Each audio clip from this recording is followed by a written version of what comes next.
So continuing on in Juniper Ridge, on page 111, we have Instruction for Women on Attaining Enlightenment Without Abandoning Daily Activities.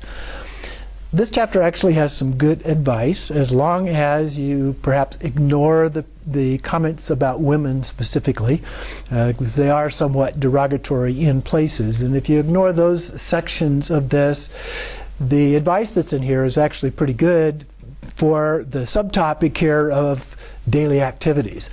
So keep that in mind as you go through this part of the text. So the storyline at the beginning of this one is that there was a group of 7 extraordinary women, and they got together, arranged to meet together with Padmasambhava. One of these is Togal, but then there are 6 other women as well. And so then they asked him if he would give them some advice for how to do their practice in terms of being engaged with daily activities. And so Lady Togal goes first in asking a question, and she says, "Please bestow an instruction for awakening to enlightenment in this very life while in the female body." Now this one does have to relate to the female body in that the response is fairly specific about that, and there are some fairly specific instructions about that in the tradition. So in that one we have to, at least to some degree, take that more into account. So then he says, please give an instruction, or she asks, please give an instruction that is easy to understand and remember, and which is simple to grasp and realize. So then he gives his response to that. The true nature of Dharmata is not an object that the mind can grasp. It has no dimension and belongs to no category. It is a nature that cannot be identified and does not need to be analyzed. It is simply a matter of knowing the mind. Forget about being clever and simply remain. This true nature is not within the domain of the intellect. It is self-existing purity, naturally present. There is no need to cultivate it. It is experienced simply as a natural presence. It does not need to be held in mind. Just leave the intellect to itself. The Buddha mind and the mind of a sentient being derive from a single base, awakened mind. It becomes enlightened by realizing it. This mind is lucid brightness, sheer emptiness made of nothing, an unimpeded, vivid presence. There is nothing you need to realize apart from it. The nature of Dharmata transcends conceptual constructs. It does not matter if you are dim-witted or uneducated. It does not require vast learning. So give your practice the utmost attention. So that applied better than I remembered it in terms of generic approach to gender as a part of that. So then the Lady Diamond Lake of Shelkar asked, for a person like me of no disposition who is unable to practice with diligence, I request you bestow an instruction for awakening to enlightenment through indolence, laziness. And he replied, Lady of Shelkar, the nature of Dharmata is naturally present in your mind, so it is fine to be indolent. What is meant by the true nature of Dharmata? It is naturally present. It does not need to be sought elsewhere. When you recognize this, it is fine to be indolent. Every perception arises from and dissolves back into Dharmata. So original wakefulness is unceasing. This nature is not something to be cultivated or accomplished, so it is fine to be indolent. Every type of activity or effort binds you with the rope of ambition. There is no separate result to achieve by means of effort and striving. Let your mind equally relax, unsupported in the realized state of Dharmata. If you are able to be indolent after realizing this nature, that itself is the awakened state of a Buddha. Now that relates back to the many cases where we talked about just relaxing into the state. So it's very similar to that. You relax into it. When you're in it, you stay in that relaxed state as a part of it. If you want to persevere, do so with further Dharma practice. So you can just keep on doing this practice as a part of it, or your other practices as a part of it as well. Then Lady Splendid, worship of Chokro, asked, for a person like me, whose 5 poisonous emotions are strong, please bestow an instruction for awakening to enlightenment without having to reject these 5 poisons. The master then answered, Lady of Chokro, the 5 poisonous emotions are natural and cannot be discarded by rejecting them.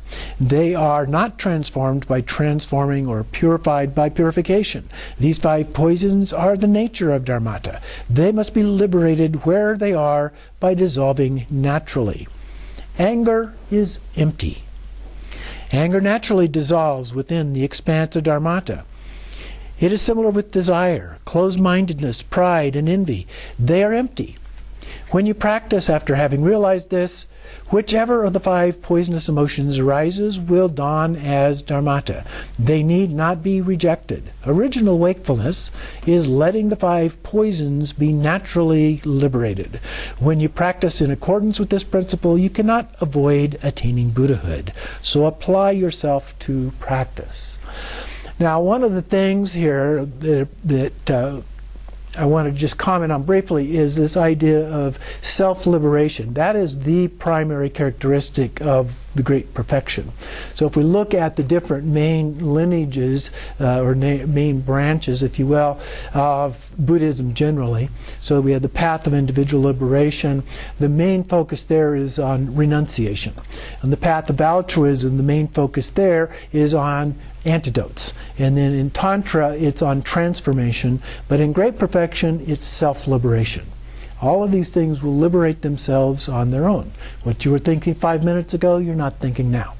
So everything happens that way. Emotions come and they go. You don't have to do anything necessarily, but just abide in that natural state of awareness, wakefulness, whatever you want to refer to, however you want to refer to it, and it will take care of itself. That's the basic idea here. So then Lady Matingma of Dro asked, for a person like me who has many tasks and many distractions, please bestow the instruction for awakening to enlightenment without having to abandon activities. So he replies, Lady Matingma of Dro, everything is the awakened state. Enjoy without clinging. Non-attachment is the way of a Buddha's action. Every recollection is wakefulness. Whatever occurs in your mind, do not follow it. Let it clear. That itself is the awakened state. It is like a water bubble that comes from the water and dissolves back into the water. Samsara is impermanent. It has no substance whatsoever. Birth, old age, sickness, and death all occur from your own mind. Like magical illusions, they are experienced and yet they are unreal. So this is kind of from an ultimate point of view, looking at these things. Belief in a self is a delusion, so do not believe that an ego or a self has any substance. Things like houses, property, husbands, children, wealth, belongings are unreal and illusory. Whatever you do, give it to the seal of no concept, and dedicate your actions as the accumulation of merit. If you practice in this way, every action you do becomes a dharma that leads to attaining Buddhahood. Embolden yourself with perseverance. So then we have Lady Jewel Crest of Margong asking, for a person like me who has unwholesome karma, please bestow an instruction for not having to again be reborn in the future. And he replies, Lady of Margong, the awakened mind is a self-existing knowing. It is neither male nor female nor neuter. Its self-existing and self-arising natural presence, dharmata, is free from death, transmigration, and destruction. In it, there is no dread of change. Thought arises within it and dissolves back into it like clouds in the sky. Nothing whatsoever can help you unless you realize dharmata that does not arise. As soon as you realize the never arising dharmata, there is no need to take rebirth. Endeavor and apply your mind to the practice.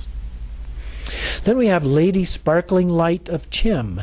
He asks, for a stupid person like me, please bestow an instruction that awakens to enlightenment through a single phrase.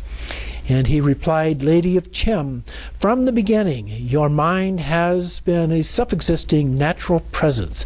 It is not something that needs to be re-achieved through effort. It is not a concrete thing. It is not an object to be cultivated, nor is there anyone to cultivate it.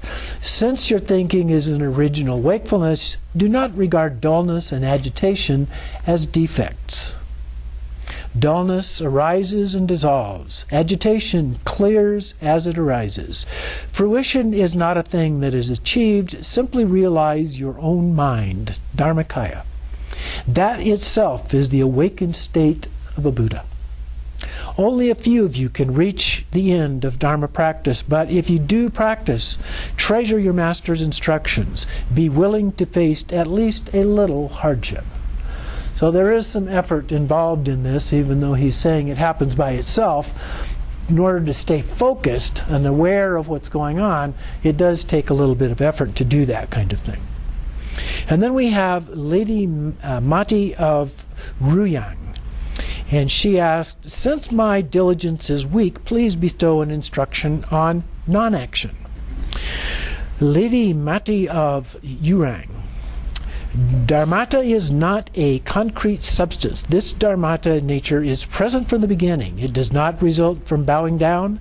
The nature of dharmata is within you, present and unobscured. Once you realize that your mind has no identity, that itself is the awakened state. It is not something that needs to be achieved. All effort and striving merely change you to craving. Let be, uncontrived and without meditating. So practice in solitude, even though it is hard. So then the Lotus Master gave the women some additional advice. As your source of refuge, the most excellent is the three jewels. So exert yourself in the methods for taking refuge. This life will be fortunate and will prevent you from being reborn in a lower realm in the future.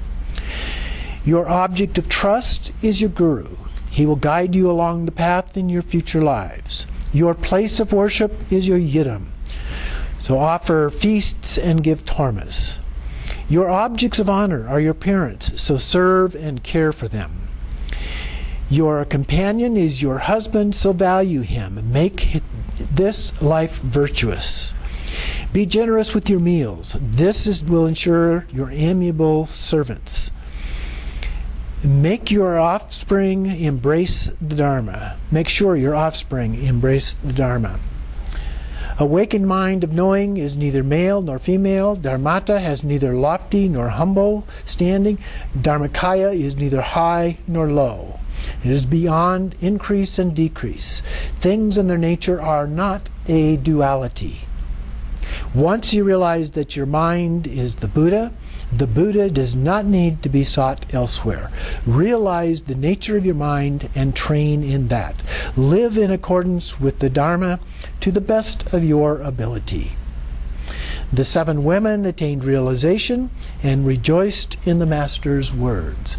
So from these short, very pithy teachings, instructions directed toward the particular needs of each of these 7 women, they were able to attain enlightenment.